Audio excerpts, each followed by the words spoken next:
Oke, selamat pagi. Assalamualaikum warahmatullahi wabarakatuh. Selamat pagi semua mahasiswa. Bagi yang belum meng-on-kan kamera, silakan di-on-kan kameranya. Apa masalahnya tidak meng-on-kan kamera? Ya, oke. Jadi selamat datang di mata kuliah Teknologi Farmasi Bahan Alam.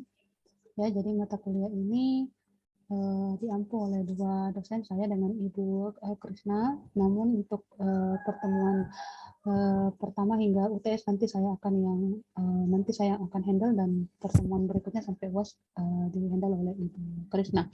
Ya, jadi saya harap karena ini mata kuliah pilihan dan hanya sedikit mahasiswa yang mengambil, jadi saya bisa lebih fokus untuk memantau siapa yang ngajar dan tidak, dan saya harap semuanya bisa hadir terus ya, karena meskipun ini mata kuliah pilihan, saya tidak mau apa namanya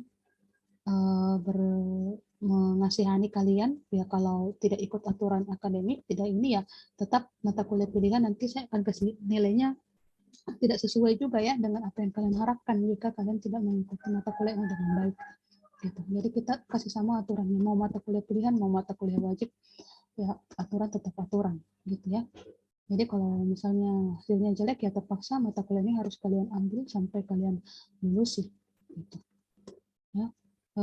Jadi mata kuliah ini nanti karena judulnya teknologi farmasi bahan alam ya, jadi untuk sebagian besar materi ini kalian sudah dapat juga ya.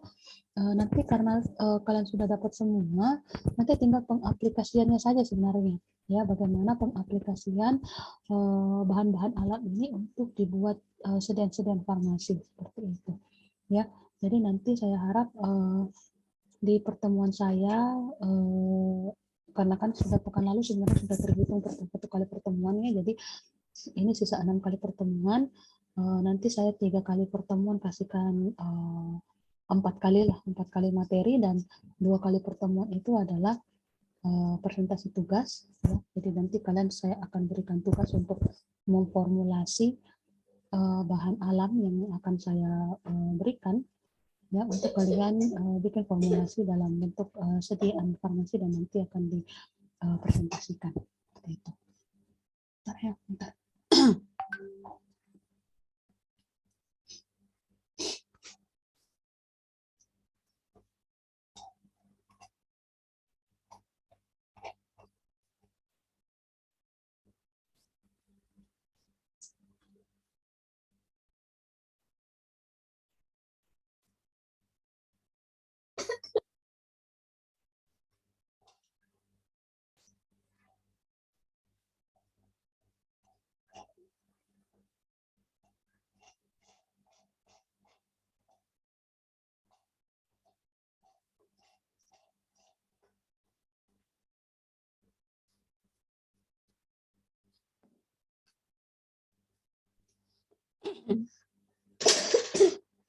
Oke, siapa koordinator mata kuliah ini?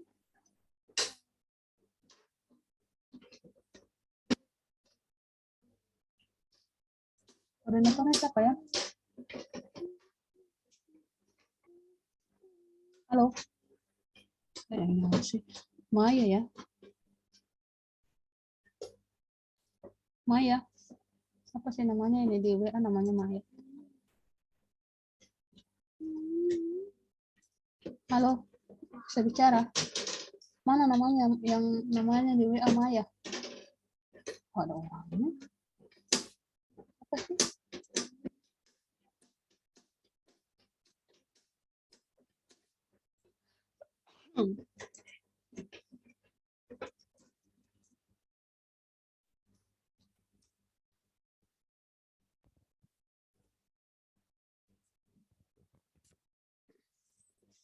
Mau.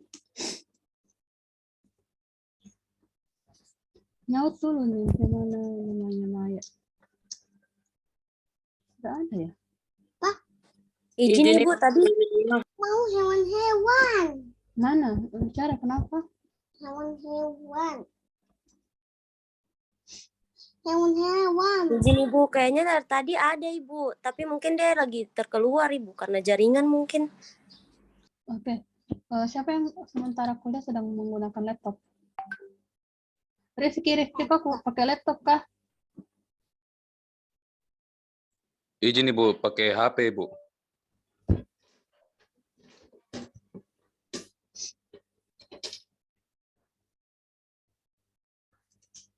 Kalau Mina Esther pakai laptop.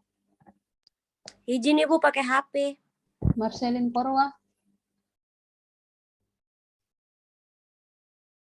Izin Ibu pakai laptop. Oke, Marcelin, saya share, saya punya materi ke kamu. Nanti kamu yang sharekan saya ya. Baik Ibu. Saya, iya.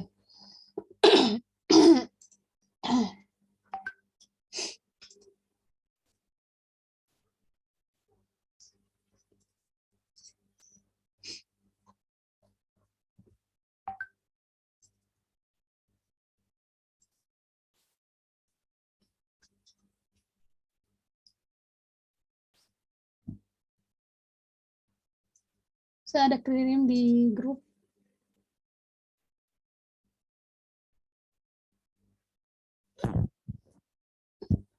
Kayaknya udah sampai. Silakan dicek, langsung share saja ya.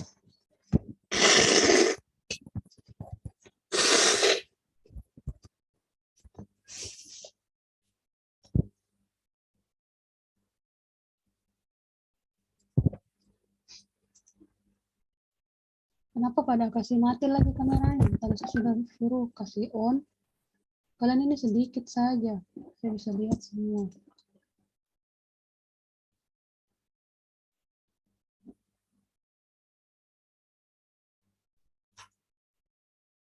Disnatalis kita tuh hari apa ya? Disnatalis MIPA.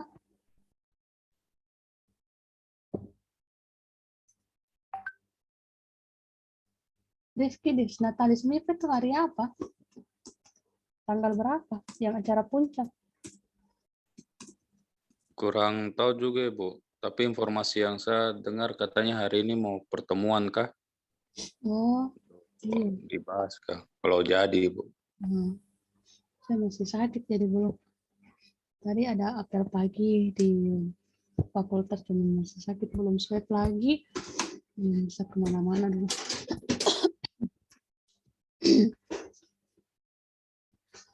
Oke, selamat pagi semua ya. Ini kita cuma bertujuh ya, berdelapan sama saya di room ini untuk mata kuliah teknologi farmasi bahan alam. Silakan langsung saja di next ke slide berikutnya.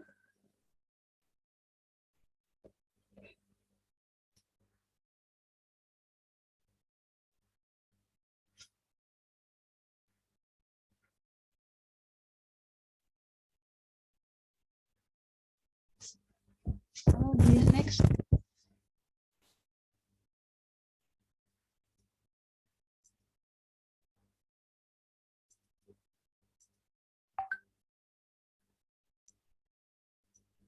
Halo.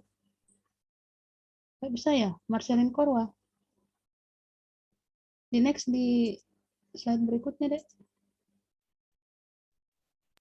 Izin sudah Ibu. Oh, nggak kelihatan di sini jadi. Semua kelihatan sudah pindah semua. Teman-teman yang lain sudah lihat yang slide berikutnya. Belum Ibu. Belum Ibu. Adek. Belum Ibu.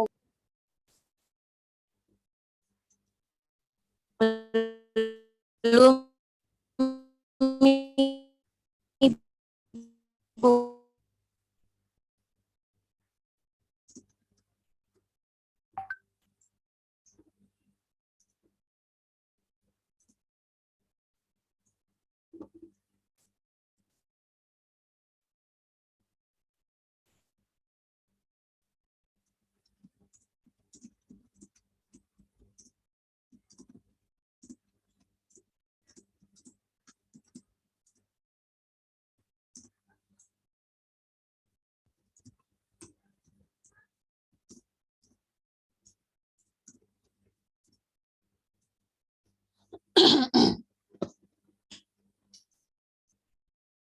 Belum kelihatan. Atau nanti lihat dari HP masing-masing saja ya, saya menjelaskan, nanti lihat di HP masing-masing biar tidak ini terkendala. Marcelin Korwa nanti diusahakan ini. Diusahakan Baik, saja Ibu. nanti pindah. Kan materi saya sudah ini toh sudah share, nanti kalian lihat di HP masing-masing. Saya tinggal jelaskan saja ya. Oke, kita ke slide 1 dulu. Tunggu, nah ini belum gambar. Ini lagi belajar dulu sama kakak-kakak ya. Sabar. Oke, untuk pendahuluan ya. Jadi perkembangan teknologi berlangsung secara evolutif. Nah, sejak zaman Romawi kuno, pemikiran dan hasil kebudayaan telah nampak berorientasi menuju bidang teknologi. Secara etimologis, akar kata teknologi adalah takna yang berarti serangkaian prinsip atau metode rasional yang berkaitan dengan pembuatan suatu objek atau kecakapan tertentu atau pengetahuan tentang prinsip-prinsip atau metode dan seni. Istilah teknologi sendiri untuk pertama kali dipakai oleh Phillips pada tahun 1706 dalam sebuah buku berjudul Teknologi Deskripsi tentang seni-seni, khususnya adalah pada penggunaan mesin. Ya, itu sebagai pendahuluan saja. Nah, itu ambil kertas baru ambil krayon. Nah, cepat. Itu kertas ambil. Ini. Kertas baru ambil krayon ini. Iya, gambar dibawa sini saja. Dari definisinya sendiri, teknologi merupakan krayon dekat televisi krayonnya. Sudah. Oke, lanjut ya. Dari definisi sendiri, teknologi merupakan perkembangan suatu media atau alat yang dapat digunakan dengan lebih efisien guna memproses serta mengendalikan suatu masalah. Ya, dalam bentuk yang paling sederhana, kemudian teknologi dihasilkan dari pengembangan cara-cara lama atau penemuan metode baru dalam menyelesaikan tugas-tugas tradisional seperti bercocok tanam, membuat baju atau membangun rumah. Gambar-gambar ini di mana yang itu, yang satu? Yang satu apa? Ini. Sebentar nanti Umi printkan, tapi menggambar sendiri dulu. Umi tidak bisa print dulu, Umi lagi belajar. Ini. Ya sudah, coret. Kan maksudnya. Sudah gambar. Ya, jadi apa namanya?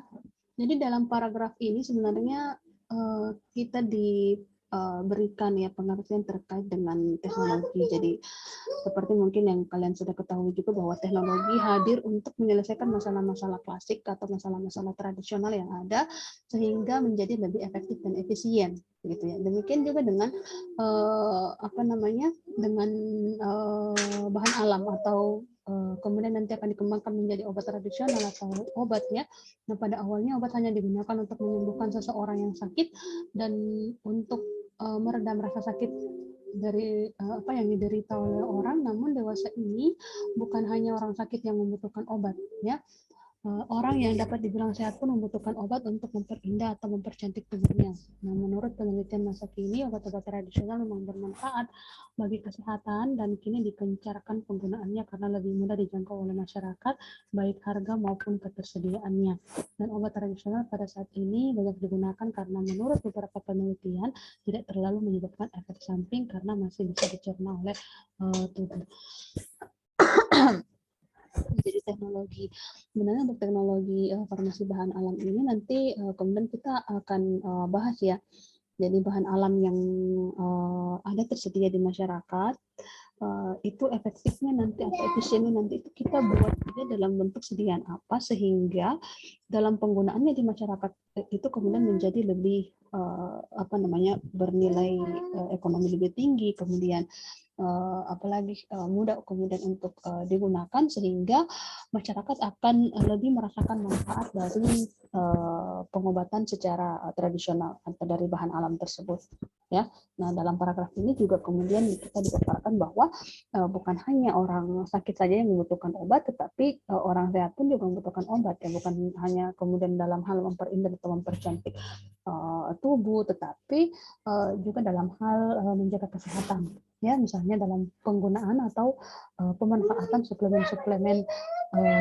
suplemen makanan ya, kemudian vitamin dan sebagainya seperti itu. Nah, beberapa perusahaan dengan kreativitasnya mengolah obat-obatan tradisional yang dimodifikasi lebih lanjut. Nah, bagian dari obat tradisional yang bisa dimanfaatkan. Ambil itu sana buku panjang. Itu ambil buku panjang sana. Yang warna ungu, cepat ambil kasih jadi alas. Cepat ambil itu buku alas sana.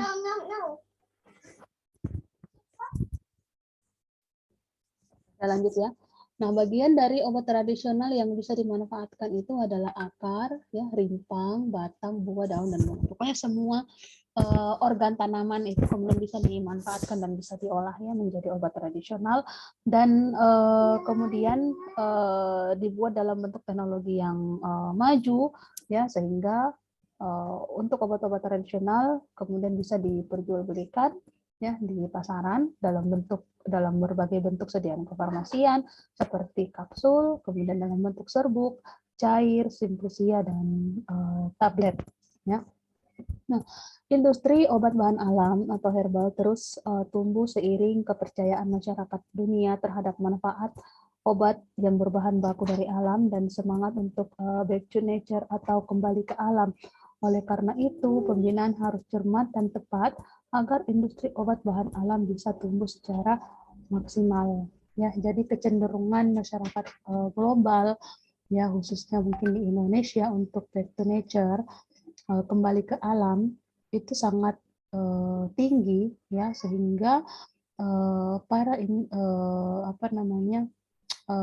farmasis yang bergelut di dunia industri kemudian melihat peluang ini ya sehingga banyak bermunculan industri-industri obat bahan alam di masyarakat ya di masyarakat kita baik itu industri obat tradisional kemudian baik itu industri kecil obat tradisional ya berskala besar berskala kecil baik itu industri rumahan dan sebagainya itu tumbuh subur di kalangan masyarakat kita karena kecenderungan untuk nature dari masyarakat Indonesia itu semakin tinggi ya.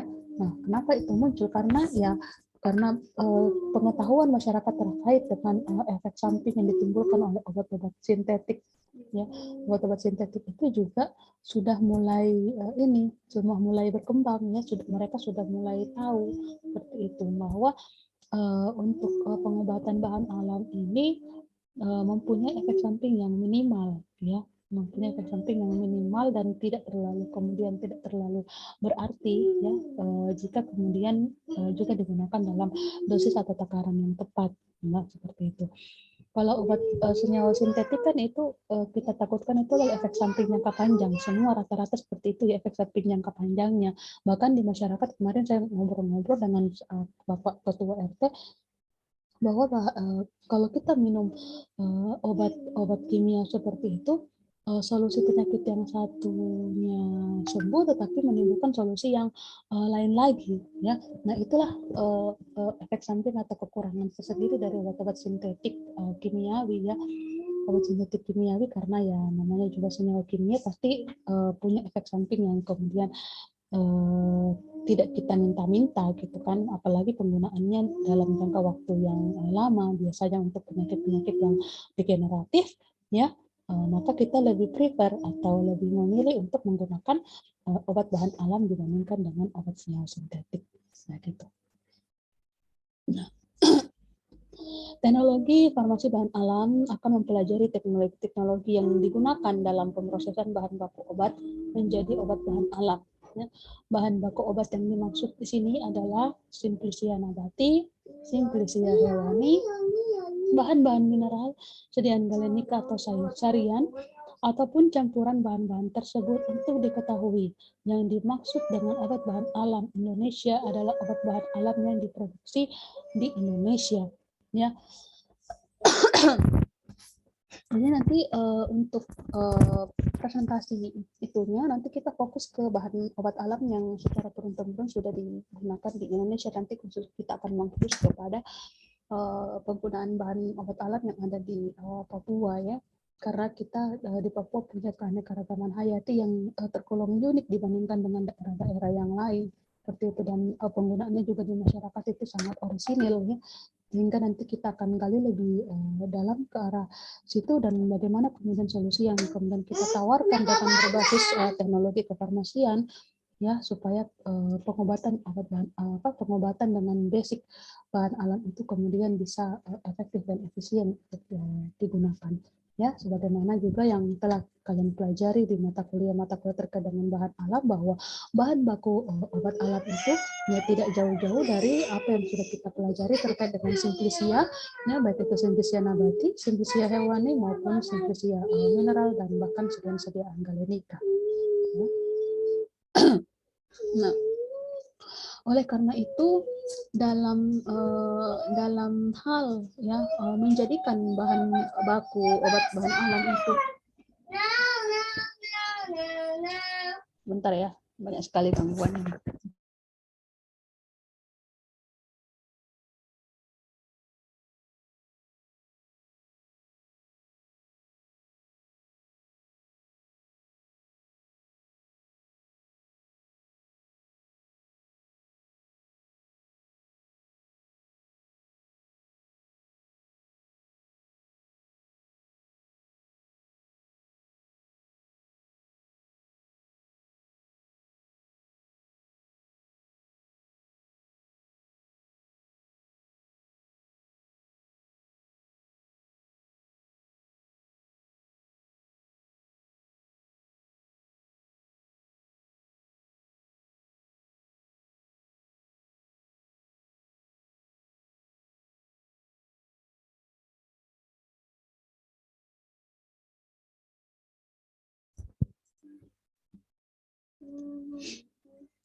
Bisa lanjut ya. Ya, jadi untuk menjadikan bahan baku tadi, bahan baku alam tadi yang dari simplisia itu ya, ataupun nanti dari ekstrak, jika kemudian nanti kita kelola lebih lanjut menjadi ekstrak ataupun suatu fraksi, ya, untuk menjadikannya terstandar untuk dijadikan sebagai bahan obat, maka harus dilakukan standarisasi. Ya, nah, standarisasi itu apa? Yaitu kaidah penting yang harus dilaksanakan dalam proses pembuatan obat-obat bahan alam. Nah, tujuan dari kaidah ini adalah tercapainya ketetapan khasiat, ya, kemudian keamanan dan kualitas antar batch produksi maupun dalam produksi itu sendiri. Nah, standarisasi sesuai dengan standar nasional Indonesia adalah suatu proses untuk merumuskan, menetapkan, menerapkan, dan merevisi standar yang ada. Ya, jadi pada saat kita melakukan proses standarisasi simplisia ataupun standarisasi ekstrak, nanti kan ada tuh parameter-parameternya ya. Nah, nanti kita masuk ke materi berikutnya untuk mengingatkan kembali atau merefresh kembali apa saja sih parameter-parameter yang harus kemudian dilakukan untuk mendapatkan standarisasi terhadap suatu bahan obat tradisional ya. Nah, di situ ada ketetapan khasiat ya. Kita mau menetapkan seberapa khasiatnya bahan baku ini, berarti kita harus melakukan proses seperti harus mengetahui kadar senyawa aktif yang kemudian terkandung di dalam dari bahan tersebut, karena mau tidak mau ya, bahwa yang memberikan efek farmakologi adalah senyawa metabolis sekunder tersebut. Jadi kita harus mengetahui sehingga kita bisa menetapkan dosis atau takaran yang akan kita gunakan untuk dijadikan nanti dalam suatu proses formulasi ya, atau menjadikan bahan baku ini menjadi suatu obat tradisional yang kemudian bisa layak untuk dikonsumsi ya. Kemudian ada di situ keamanannya ya, karena kita sudah melakukan standarisasi, otomatis itu akan menjadi suatu standar ya untuk keamanan bahan obat tersebut menjadikan sebagai bahan baku, dan untuk menjaga kualitas antar batch produksi ya. Jadi antar batch sebagaimana yang kita ketahui bahwa setiap produksi di industri itu dilakukan batch per batch ya, dilakukan batch per batch, dan dalam batch itu berapa jumlah yang akan kemudian kita produksi setiap batchnya itu kan. Jadi tujuan kemudian kita memberikan batch ini ibaratnya kayak periode-periode gitu kan.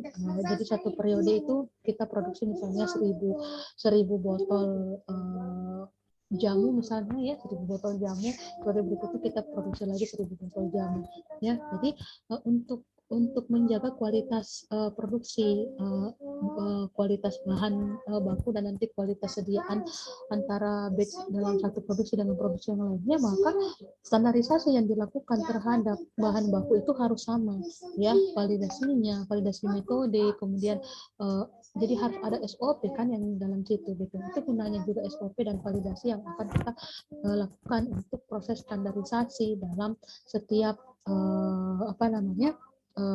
standarisasi dari bahan baku, ya, agar terjadi terjadi keberlangsungan terhadap kualitas dan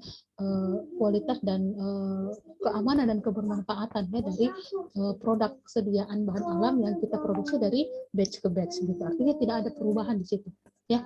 Jadi kalau misalnya ada perubahan, berarti kita harus evaluasi kembali apa yang berbeda, ya, apa yang berbeda dari batch sebelumnya dengan batch yang sekarang, kok bisa ada perbedaan seperti itu, ya. Apalagi kalau misalnya muncul suatu masalah di masyarakat nih, ya, kita sudah pasarkan, kemudian muncul masalah di masyarakat, nah kemudian kita bisa evaluasi di batch mana yang kemudian bermasalah, ya, apakah di batch yang sekarang kita produksi atau batch yang kita produksi 2 bulan yang lalu atau 3 bulan yang lalu.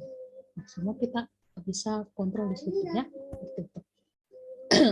Nah, berbeda dengan obat kimia yang khusus untuk mengobati satu jenis penyakit tertentu.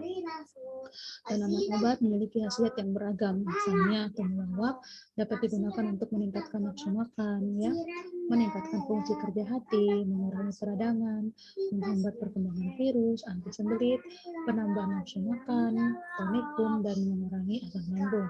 Sementara itu, obat kimia seperti paracetamol hanya digunakan sebagai obat penurun panas. Ya, ini sudah kita ketahui bersama, ya, bahwa obat-obat sintetik itu hanya bekerja pada satu indikasi penyakit saja, ya, meskipun ada yang namanya indikasi off label, ya, tetapi itu bukan indikasi utama, ya, tetapi indikasi yang terkadang memang muncul dalam suatu obat kimia, ya, bisa mengatasi masalah yang lain, tetapi itu bukan indikasi utama, ya. Nah, sedangkan untuk obat-obat tradisional itu bisa mengobati mengobati penyakit yang beragam, meskipun dalam satu tanaman itu pasti dia punya indikasi khusus yang lebih sering kemudian digunakan ini untuk apa gitu, ya, itu punya, ya, tetapi dalam sisi lain karena keberagaman senyawa metabolit sekunder yang ada di dalam tanaman tersebut juga kemudian bisa digunakan untuk mengatasi permasalahan-permasalahan kesehatan yang lainnya, ya, seperti itu. Nah, ini kita masih berbicara terkait dengan ini, ya, simplicia, ekstrak, dan fraksi, ya. Kita tidak berbicara terkait dengan isolat murni, ya, karena kalau kita berbicara tentang isolat murni itu sudah masuk ke dalam ranah obat modern atau bisa disamakan dengan obat kimia, ya, seperti itu. Nah, pengobatan tradisional dengan bahan dari tanaman umumnya dikuasai secara turun-temurun. Pemakaian dan cara pengolahannya boleh dibilang amat sederhana, namun jenis tanaman obat yang digunakan haruslah tepat. Setiap tanaman memiliki efek farmakologi yang sangat beragam dan pemakaian tanaman obat yang salah juga dapat berakibat fatal, ya. Jadi meskipun di kepala kita itu tahu, ya, bahwa tanaman itu punya kecenderungan efek samping yang lebih kecil, tetapi jika kita menggunakan tanaman yang salah juga maka kita akan berakibat fatal, ya. Misalnya nih,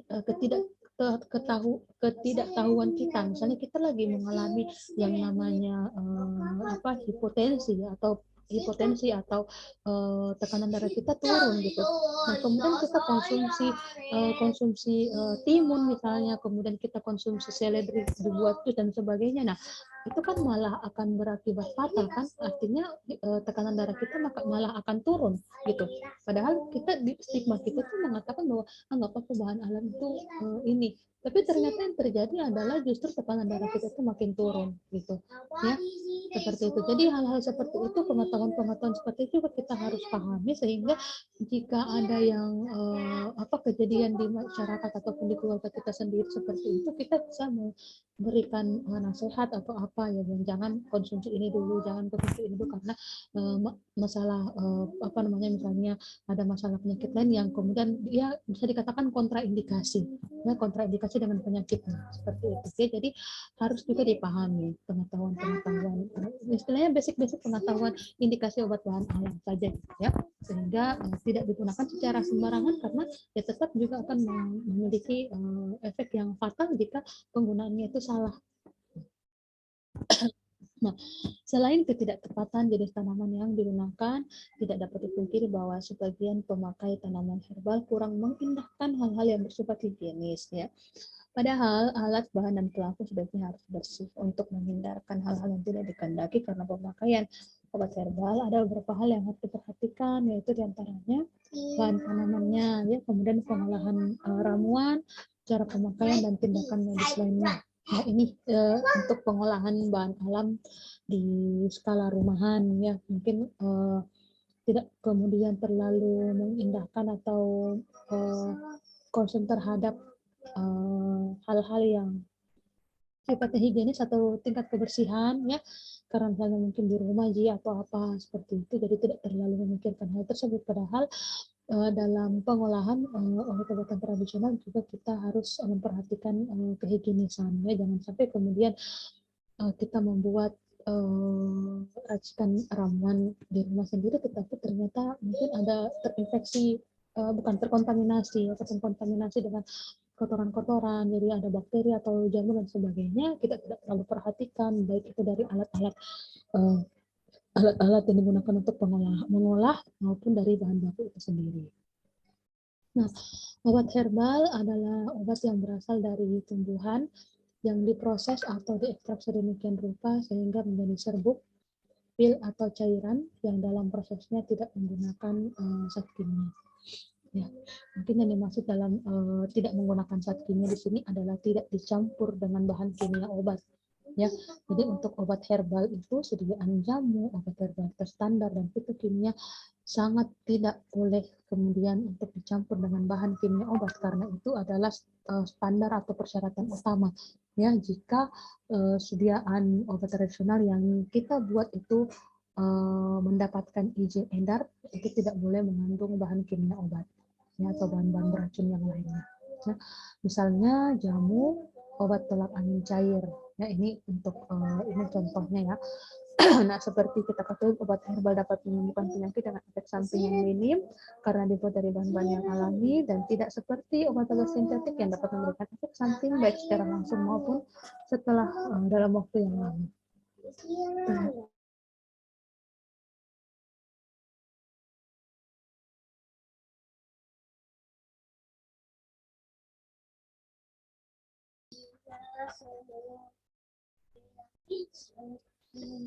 Nah, pemilihan simplisia bahan baku obat herbal sebaiknya memperhatikan aroma, rasa, kandungan kimia maupun sifat fisiologisnya.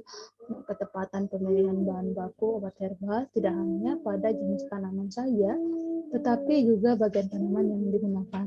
Hal ini disebabkan setiap bagian tanaman memiliki hasil khusus yang berbeda. Ya, kenapa seperti itu? Memiliki hasil khusus yang berbeda karena senyawa metabolit sekunder itu dia disimpan, tidak semuanya kemudian disimpan di semua organ tanaman ya, tetapi ada senyawa-senyawa metabolit sekunder khusus, misalnya dia tersimpan di daun, banyak di daun kadarnya dibandingkan dengan di batangnya ya, kemudian kadarnya misalnya di bunga lebih banyak daripada di batang ya, misalnya kayak antosianin itu senyawa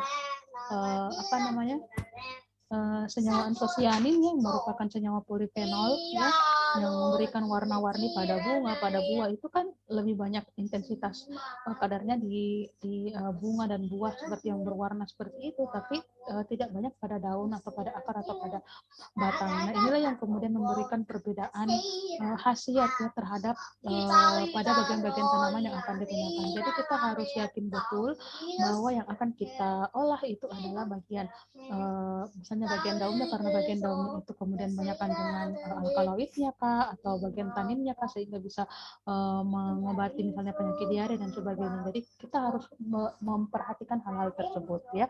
Jangan sampai kita mengeksplorasi bagian yang kemudian tidak sesuai dengan indikasi maksud yang diinginkan oleh kita sebagai produsen yang formulasi sediaan. Ya, jadi jangan sampai kemudian kita menghabis-habiskan anggaran karena kesalahan kita sendiri dalam memilih bahan yang akan kita olah. Nah, tidak dapat dipungkiri juga bahwa kelemahan utama pada pengobatan tradisional adalah kurangnya perhatian pada peralatan yang digunakan. Ya, alat yang digunakan dapat menularkan penyakit, membawa kotoran lain dan sebagainya. Nah, ini sih kalau misalnya mungkin untuk skala rumahan mungkin masih mungkin terjadi ya. Tapi kalau untuk skala industri, ya industri apalagi industri obat tradisional misalnya sekaliber PT sudah muncul, ya itu pasti tidak akan terjadi lagi karena untuk industri obat tradisional dengan skala besar tersebut sudah memenuhi standar CPOTB dan hal itu tidak akan terjadi lagi ya. Kalau kita katakan hal seperti itu maka ya sertifikat CPOTB-nya bisa-bisa kemudian akan dicabut kan gitu. Nah, kemudian saringan atau perasan harus dibersihkan dengan benar, direbus dengan air mendidih jika menggunakan saringan. Nah, ini intinya adalah higienitas dari peralatan yang digunakan, ya kesterilan juga harus kemudian diperhatikan, ya seperti itu.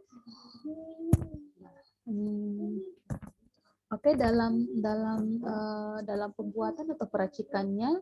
Ya, panci rebusan sebaiknya terbuat dari bahan tanah, keramik, kaca atau stainless steel. Saya tidak disarankan kemudian untuk merebus bahan-bahan obat itu di bahan-bahan panci yang terbuat dari aluminium, besi atau kuningan. Karena kenapa? Karena residu dari aluminium, besi atau kuningan itu gampang sekali kemudian terbawa dalam air panas. Ya, makanya untuk kesehatan bukan hanya kemudian untuk bahan-bahan obat saja ya, tetapi kebutuhan makanan kita sehari-hari sangat tidak disarankan untuk menggunakan bahan atau alat masak dari aluminium, besi atau kuningan. Makanya kemudian alat-alat masak dari aluminium, besi atau kuningan itu harganya relatif lebih murah kan dibandingkan dengan bahan-bahan dari bahan tanah, keramik, kaca atau stainless steel. Seperti itu ya. Nah, ada juga yang mengandung timbal, ya timah hitam, nah, itu kan akan beracun ya kalau misalnya kita gunakan untuk masak obat, nanti dia akan bereaksi. Nah, reaksinya itu nanti kita nggak tahu nih apakah dia akan menghasilkan senyawa yang sifatnya lebih toksik lagi atau apa, ya seperti itu. Nah, bisa saja kemudian efek sampingnya itu muncul pada saat itu juga, tapi bisa juga kemudian nanti dalam jangka waktu yang lama.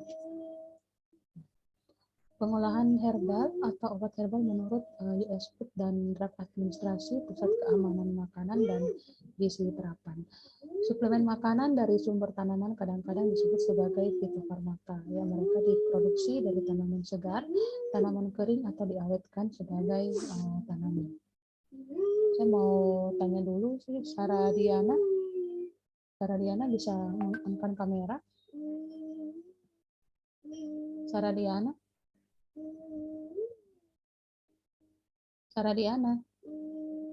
Nggak ada ya? Apa itu fitofarmaka, Sarah Diana? Kalian kan sudah dapat materi ini sekarang. Sarah Diana, fitofarmaka itu apa?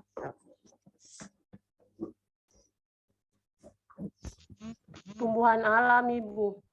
Itu saja. Mariam Kathleen.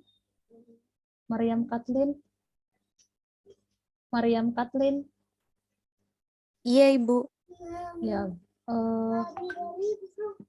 nggak bisa on kamera ya?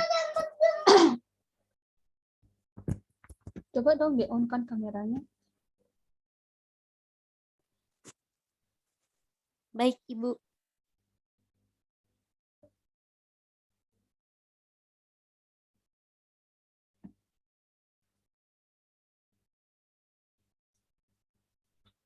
Iya.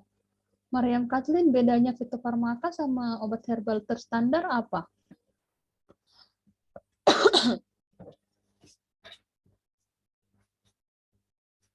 Mama kenapa dia robek?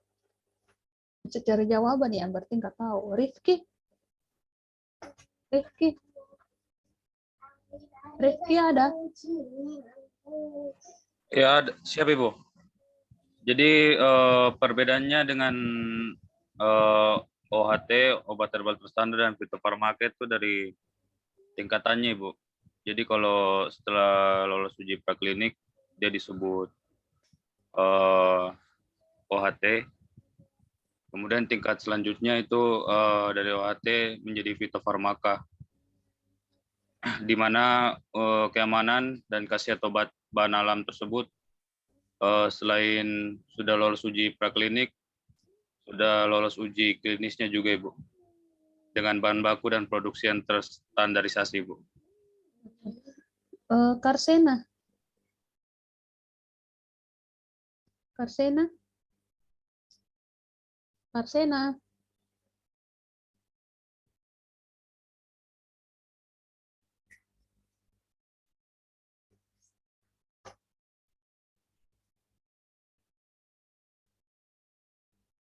Karsena. Karsena mana nih? Cuma pajang ini saja.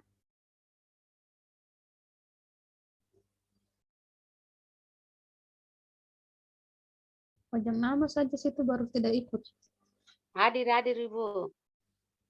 Iya, Karsena. Coba kau sebutkan contoh obat obat tradisional yang berlabel fitofarmaka.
Nggak tahu.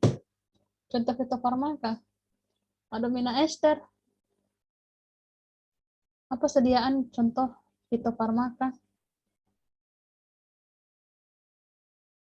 Adomina ester.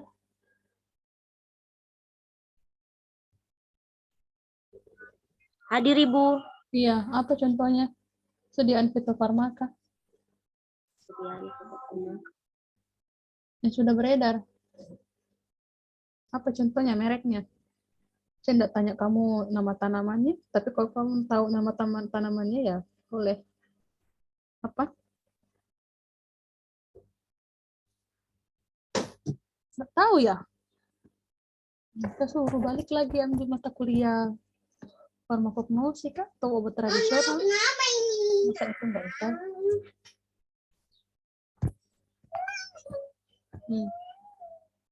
Gimana dong? Ya sudah, nanti pekan depan saya tanya-tanya lagi ya. Nah, jadi kalau saya kuliah ada yang ini ya saya tanya kalian lagi kembali itu untuk merefresh kalian punya materi-materi yang lalu, apa masih diingat atau sudah dilupa atau tinggal begitu saja lewat telinga saja, keluar telinga, apa masuk telinga kanan keluar telinga kiri ya. Nah, bahan aktif, tunggu saya ulang dulu ya. Nah, kadang-kadang bahan aktif berkonsentrasi dan zat yang tidak diinginkan seperti klorofil, tanin atau resin dikeluarkan. Bagian berikut mendiskusikan ini nggak usah. Metode untuk memperoleh tumbuhan atau herbal ada dua cara ya. Lihat di slide nomor 13 ya. yaitu melalui proses budidaya dan tanaman liar ya. Nah, seperti yang kita ketahui bahwa proses budidaya ini akan memungkinkan produsen untuk memiliki kontrol atas kualitas dan kemurnian daripada mengumpulkan tanaman dari alam liar. Ya, kultivar atau varietas budidaya dari sejumlah spesies tanaman obat telah dikembangkan untuk menghasilkan hasil yang tinggi dari konstituen yang diinginkan. Beberapa tanaman yang ditanam secara komersial untuk tujuan pengobatan yang diperbanyak secara vegetatif. Ya. Beberapa tanaman obat yang tumbuh dari benih hibrid selektif dibesarkan, sementara varietas tanaman yang lain tidak berubah bentuknya, tetap alami. Sejumlah tanaman obat dibudidayakan untuk digunakan oleh industri farmasi, contohnya adalah ubi jalar yang digunakan dalam produksi steroid, foxglove, dan yang digunakan untuk digitalis ya seperti digitalis purpurea, kemudian ekstrak belladonna, kemudian yang belladonna digunakan untuk atropin, opium, dan opium yang digunakan untuk membuat morfin. Nah, itu kemudian dibudidayakan ya.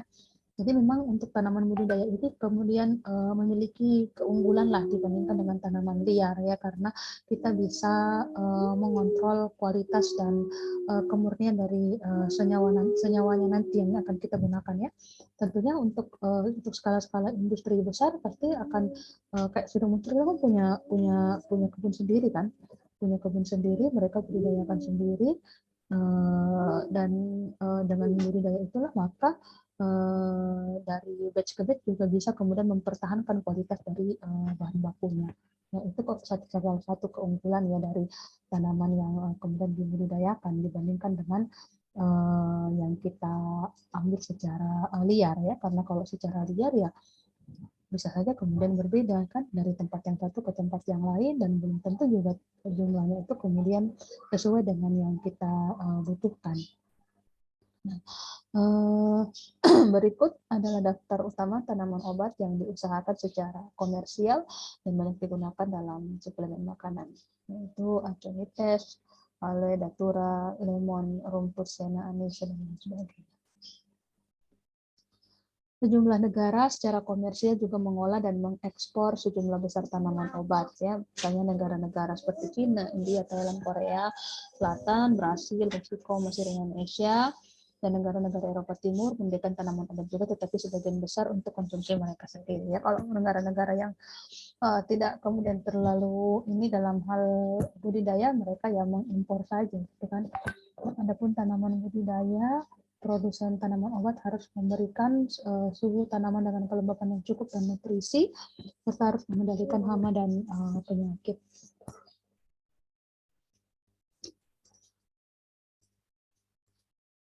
Oke.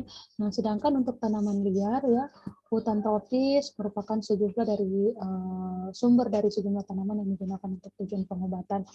Nah, ada beberapa kelemahan untuk mengumpulkan tanaman liar, seperti hal yang disebabkan dengan adanya deforestasi telah menyebabkan beberapa spesies tanaman liar menjadi terancam punah. Ya, jadi misalnya pengalihan fungsi ya, misalnya dari hutan tropis menjadi daerah perkebunan kelapa sawit dan sebagainya. Nah, itu kan akan menyebabkan beberapa spesies tanaman liar juga menjadi lebih sedikit ya, atau bisa dikatakan menjadi terancam punah. Nah, juga ketika tanaman yang dikumpulkan dari alam, ada risiko bahwa tanaman tersebut salah kemudian kita dalam mengidentifikasi ya, jadi spesiesnya ya, meskipun kelihatan sama serupa tetapi ternyata bukan spesies yang kemudian kita inginkan ya. Makanya dalam penelitian tersebut untuk determinasi tanaman itu sangat dibutuhkan ya, untuk memastikan spesies dari tanaman yang kemudian kita eksplor atau kita teliti. Tetapi satu keuntungan untuk menggunakan tanaman liar adalah bahwa tanaman tidak mungkin mengandung residu pestisida apapun. Jadi tumbuh secara organik ya, dibandingkan dengan tanaman budidaya ya. Kalau tanaman budidaya pasti sebagian besar lah pasti menggunakan pestisida ya. Bisa saja kemudian tidak menggunakan pestisida, tetapi pasti akan berdampak pada anggaran yang dikeluarkan untuk menyediakan bahan baku. Nah, jika anggaran yang digunakan untuk menyediakan bahan baku itu saja mahal, pasti nanti harga sediaan yang kita produksi juga pasti akan mahal juga. Ya, sedangkan untuk skala industri itu pasti dia akan memikirkan bahwa produksi obat itu bisa dijangkau oleh seluruh kalangan masyarakat. Ya, bukan hanya saja kalangan elit, tetapi pada kalangan proletar sekalipun juga bisa kemudian mengakses ya pengobatan dengan membeli sediaan kefarmasian. Seperti itu. Ya, sehingga kemungkinan besarnya itu masih menggunakan pestisida. Ya, tetapi pada proses pengolahan bahan baku makanya harus distandarisasi dulu ya berapa kandungan pestisida yang terkandung dalam bahan baku tersebut. Ya, itu harus memenuhi standarisasi. Ya, jika tidak memenuhi standarisasi maka tidak bisa diloloskan untuk menjadi bahan baku obat tradisional. Nah, gitu. Nah, cara solusinya seperti itu ya untuk tanaman budidaya. Nah, tetapi kalau untuk tanaman liar keuntungannya tumbuh secara organik tidak mengandung residu pestisida.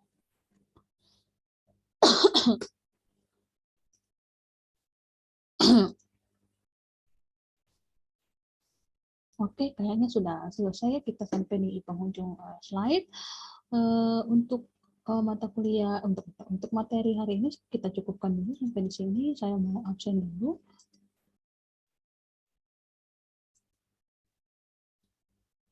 Tadi itu saya lupa kalau mata kuliah ini juga hari Senin, soalnya pagi tadi saya ada ngajar obat tradisional juga. Saya batuk-batuk lagi begini.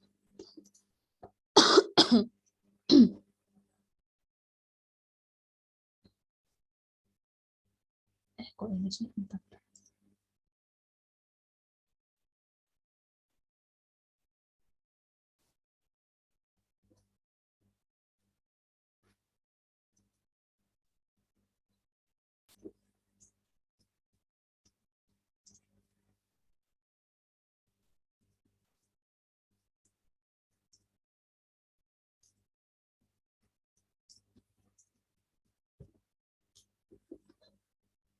Elsinayas? Elsinayas ada? Hadir, Bu. Oke, kita tutup dulu mata ini ya, saya mau kasih stop recording dulu. Sekian dulu untuk hari ini untuk materinya. Semoga bisa dimengerti. Untuk pertanyaan nanti kita, kalau ada pertanyaan dari kalian nanti bisa disimpan untuk pekan depan. Sekian dan terima kasih. Saya lanjut absen dulu ya.